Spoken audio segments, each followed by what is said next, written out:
Let me start this video by saying something that's hard to understand and that a lot of people might judge me for, but one of the greatest powers I've discovered in this life is being selfish. Stop! You can't start the video saying something that wild. What can I do? It's true. The word may sound scary and ugly, but I have to be honest.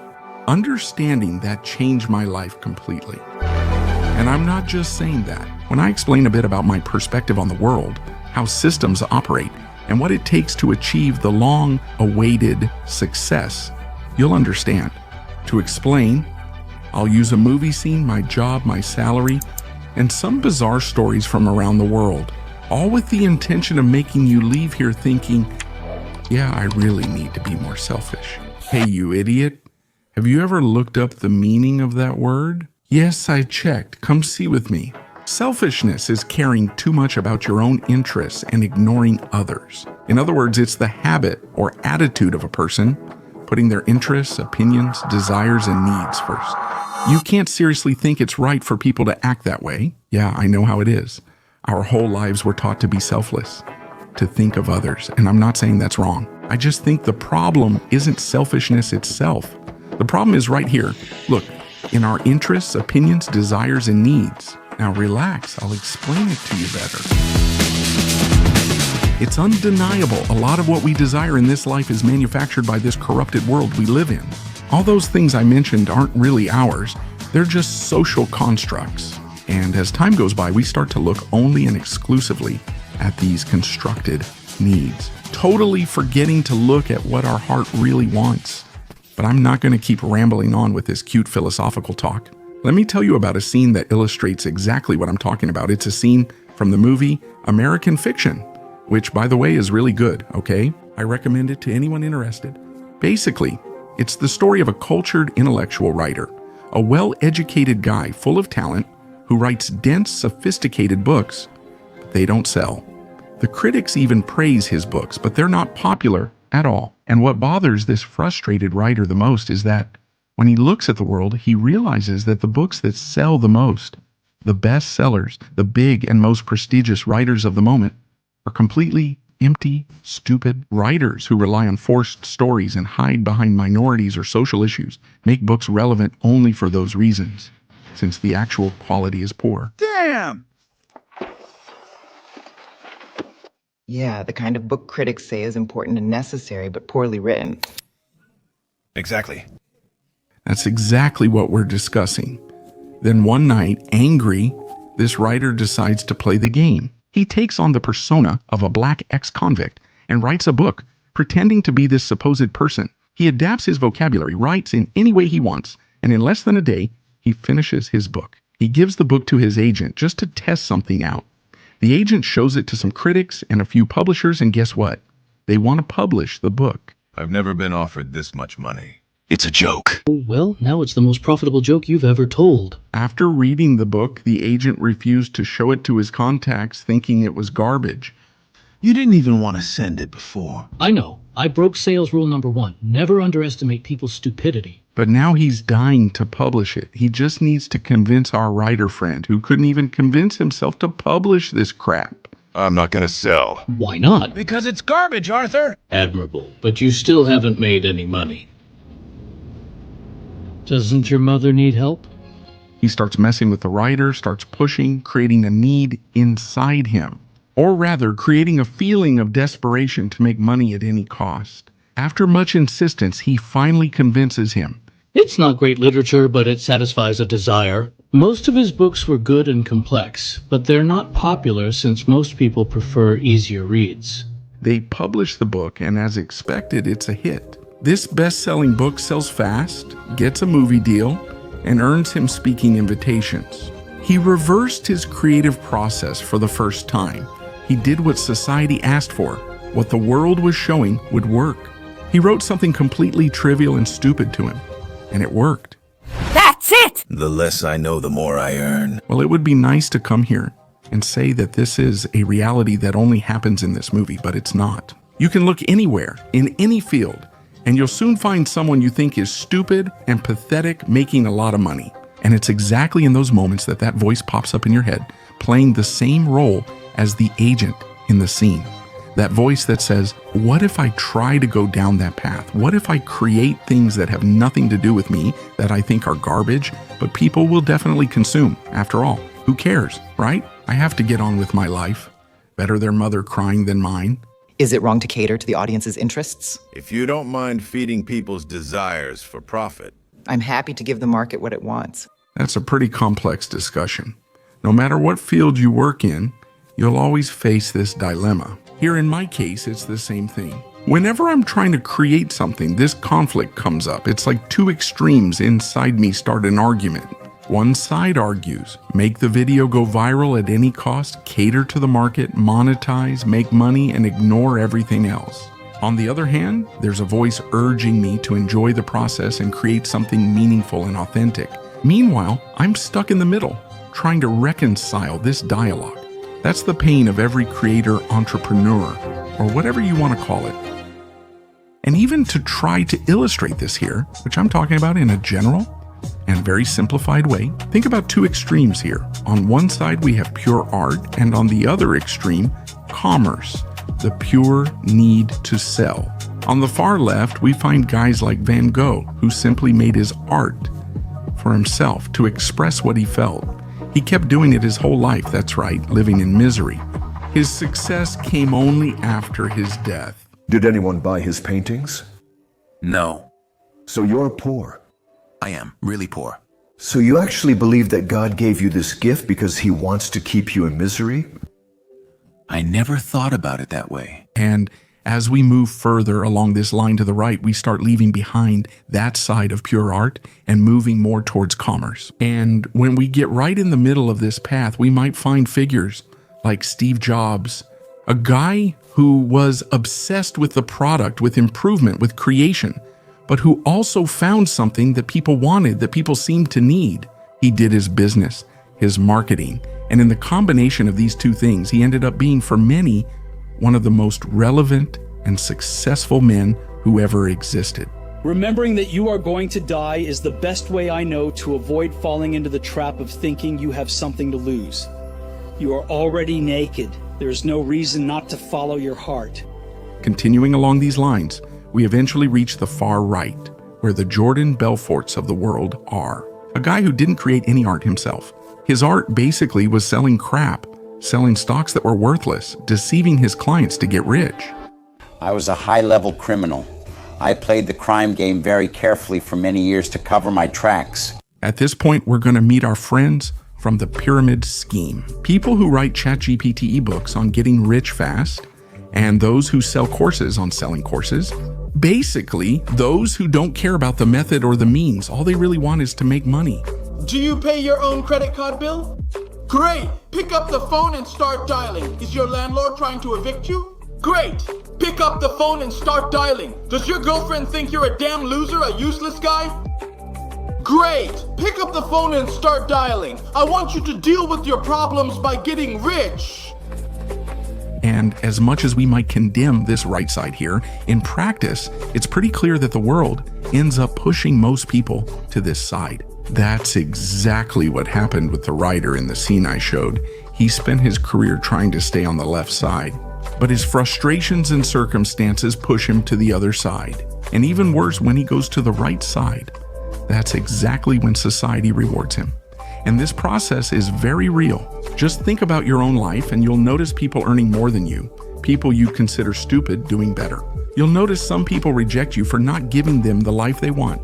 You'll see the rent is overdue, the pain of failing to provide for your child, and the helplessness of not aiding your sick mother. That's tough. It gets to a point where, you know what, screw it. Playing this game seems to be our only option. It's inevitable. Most people end up going down that path, and the consequence is that we see this reflected in society. Few people try to create something new or authentic. It's not due to a lack of creativity, but to fear, desperation, and necessity. We see a society of imitators, mere copiers. And don't get me wrong, no. Copying can even have its value, like to learn a technique or to use words to communicate. To be an engineer, you must learn specific techniques for building structures like bridges. This technical imitation is useful and has its place. The problem starts when it stops being just technical and starts being applied to everything else. Strategy, thinking, desires, creativity.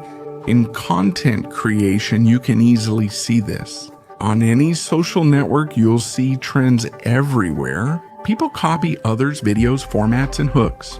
Artificial intelligence makes low-quality videos that trick many into believing they're real. It's pretty clear that most people aren't interested in being real. They're not trying to deliver something genuine or, anything of value. Going viral is what matters, and often the dumber it is, the more viral it becomes. Often, the more you deceive, the more you sell. In contrast, things requiring time and effort rarely go viral. Naturally, there's some venting here since I know exactly how that feels. Sometimes I spend months on a video and it still isn't monetized. Then someone makes a video in 15 minutes with artificial intelligence and it suddenly goes viral and earns much more. That doesn't even include people who copy your video and do much better. Yeah, it happens way more often than you think. Sometimes it feels like the world says, stop trying to create value. Just play this game and life will solve itself. It's hard not to let that affect you. It's hard to stay true to what you really believe without being corrupted, so to speak, by your desires and needs. It's in this context that selfishness becomes important. Be careful, as many people think selfishness just means ignoring society and focusing on making money. It doesn't matter how. But that's not it, because by doing that, you're just feeding this corrupted cycle. You think you're being selfish, rebellious, but actually you're being altruistic toward the system. You're going along with all of this. Most people live only as products of their environment, always chasing something, feeling something's missing, always adapting this sick world. Without even realizing that by trying to do that, they're only helping to keep everything exactly as it is.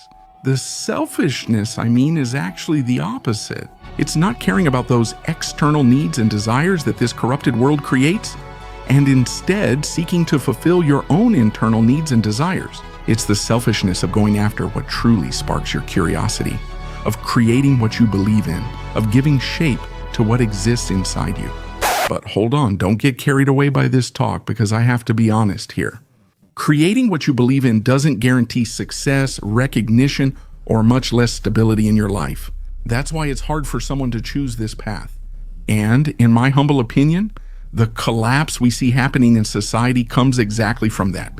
From the individual's inability to create, from this world where many are forced to sacrifice their soul for security and acceptance. But what few people realize is that when the individual stops creating from within himself, he becomes just a transmitter of the collective disease. We can even look at the world and see innovation, technology, progress, but the vast majority of these developments end up serving to make the same old problems even worse. This happens because the root of all progress is still fear, vanity, envy, the need for validation, the need to get rich quickly. As more people chase this, individuals become increasingly alike and the world decays. When I came to you with those calculations, we thought we could start a chain reaction that would destroy the whole world. Yes, I remember. Why? We did destroy it. It's like each person is a cell in a larger organism. And if the cells are sick and each one keeps doing the same things as the others, which are also sick, it's inevitable. The entire body gets sick. Why do you think every new revolutionary technology, which theoretically should make our lives easier, in practice only makes society even sicker? It's the internet, it's television, it's cell phones, it's social media, it's artificial intelligence. It's undeniable that a lot of people benefit from these inventions, and that these tools, without a doubt, can help our lives. But when we look at the big picture, it seems like these tools really only contribute to making society sicker and sicker. The biggest illusion is believing society can heal without first healing the individual. We need to better understand human nature because the only real danger that exists is man himself. We are the source of all the evil that will come. This cycle repeats itself and will keep repeating because we insist on attacking the symptom, not the cause. We aim to transform the world externally with new ideologies, systems, revolutions, and technologies. As I said, all this stems from the same confused mind that caused the problem. It's like we're trying to get out of the hole by developing things that help us dig even deeper. No problem can be solved at the same level of consciousness that created it. And that's exactly what we do all the time. We try to solve things with the same consciousness. We keep being driven by fear. It's what guides us. It's fear that dictates our choices, our goals, our relationships, our desires, the way we act. And even worse, it convinces us that safety brings peace, and that's how we'll find happiness, love, and freedom. But what if we reverse this process? What if the root of our actions was no longer fear, but love?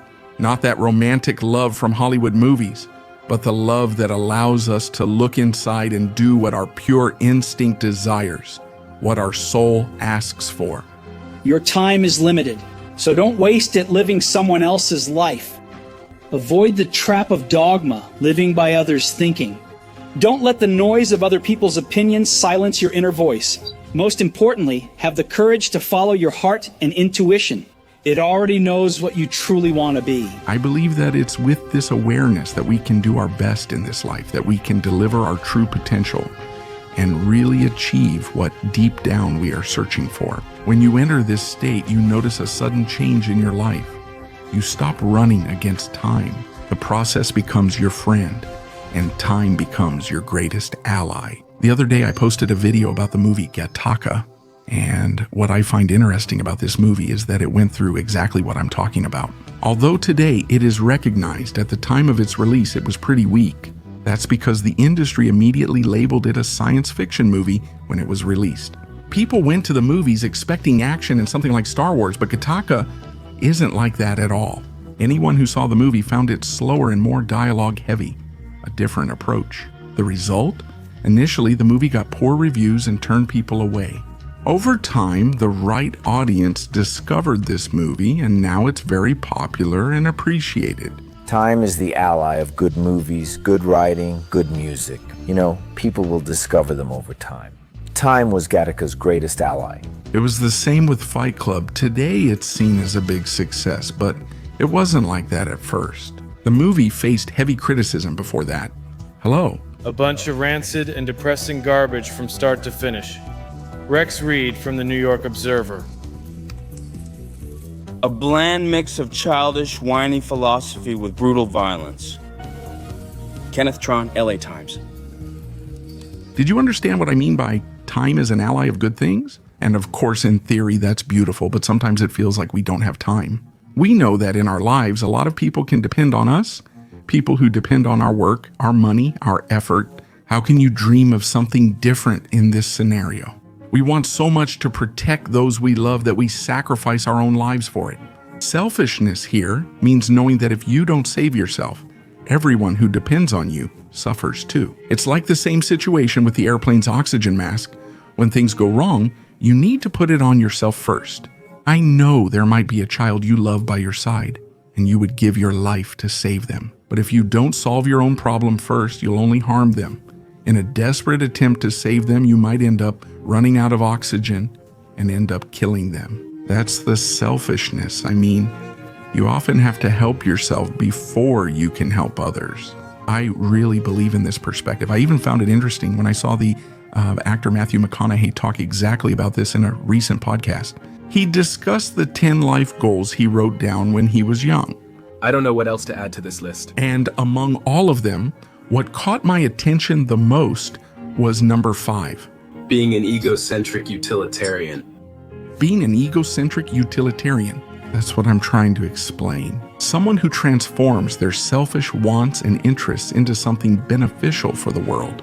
When you reach that point, your anxiety loses its strength, and so does depression. Because those thoughts that used to spiral inward now find an outlet outward. In your creation, in your art, in what you express. And when I talk about art here, don't think of museums, movies, or galleries. It can be anything that lets you get out what you feel, and only you know what that is. But to do that, you must really listen to yourself without worrying about others' opinions. That's the point where you become a utilitarian egocentric, someone who, starting from yourself, can give the best to others.